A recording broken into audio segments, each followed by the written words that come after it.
एक गांव में एक लोहार रहता था। वो बहुत मेहनती था। दिन रात भट्टी के सामने बैठकर मेहनत ही किया करता था, जिसकी वजह से उसके घर में कभी भी पैसों की कोई कमी नहीं आई।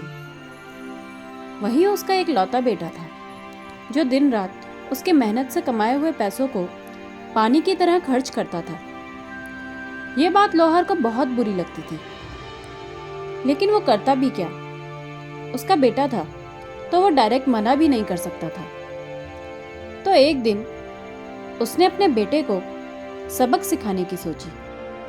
उसने अपने बेटे को बुलाया और कहा कि बेटे सुनो, कल से तुम्हें 10 रुपए डेली कमाने हैं। अगर तुम 10 रुपए कमा कर मुझे नहीं दोगे तो कल शाम को तुम्हें खाना नहीं मिलेगा।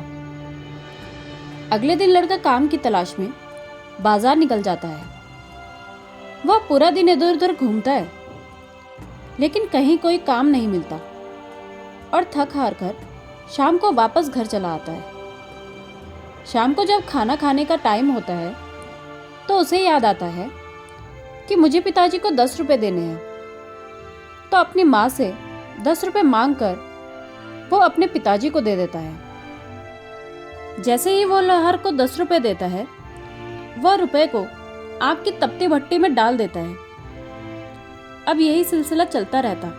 बेटा रोज माँ से 10 रुपए लेता है और अपने पिताजी को देता है, और उसके पिताजी वो 10 रुपए आग की भट्टी में डाल देते हैं।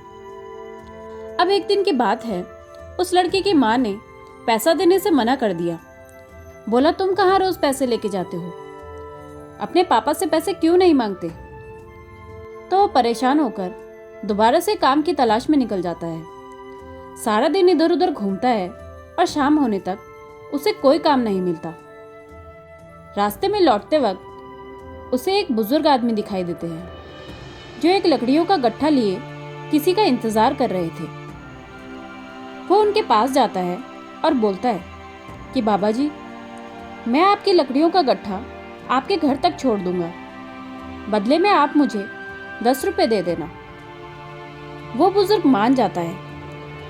वो पहली बार अपने सर पे इतनी बड़ी लकड़ियों का गट्ठर उठाता है।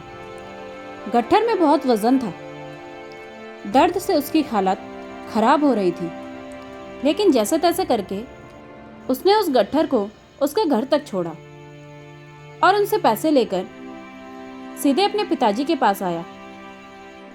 उसने अपने पिताजी के हाथों में वो 10 रुपए रखे। जैसे ही उसके पिताजी उस 10 रुपए को आग की भट्टी में डालने वाले थे, उसने अपने पिताजी का हाथ पकड़ लिया और बोला, पिताजी, आप क्या कर रहे हो? आपको पता है ये पैसे कितनी मेहनत से आए हैं। उसके पिताजी ने कहा कि बेटा, यही बात तो मैं तुम्हें कब से समझाना चाहता हूँ कि मैं दिन रात तपती भट्टी के पास बैठकर जो मेहनत करता हूँ, उस मेहनत की कमाई को तुम पानी की तरह क्यों खर्च कर रहे हो? तुम्हें कब समझ में आएगी ये पैसा बहुत कीमती है, बहुत मेहनत से आते हैं। लड़के को पूरी बात समझ में आ जाती है और वह उसी दिन से अपने पिताजी के साथ मिलजुल कर काम करने लगता है। दोस्तों, इस छोटी सी कहानी के माध्यम से मैं सिर्फ आपको इतना बताना चाहती हूँ कि आप अपने पेरेंट्स की मेहनत की कमाई के पैसों को कभी भी कहीं भी फिजूल में खर्च मत कीजिए। आपको जो भी आवश्यकता है आप आवश्यकता वाली जगह पर लगाइए, लेकिन फालतू किसी जगह पर मत लगाइए प्लीज़, क्योंकि पैसा बहुत कीमती है।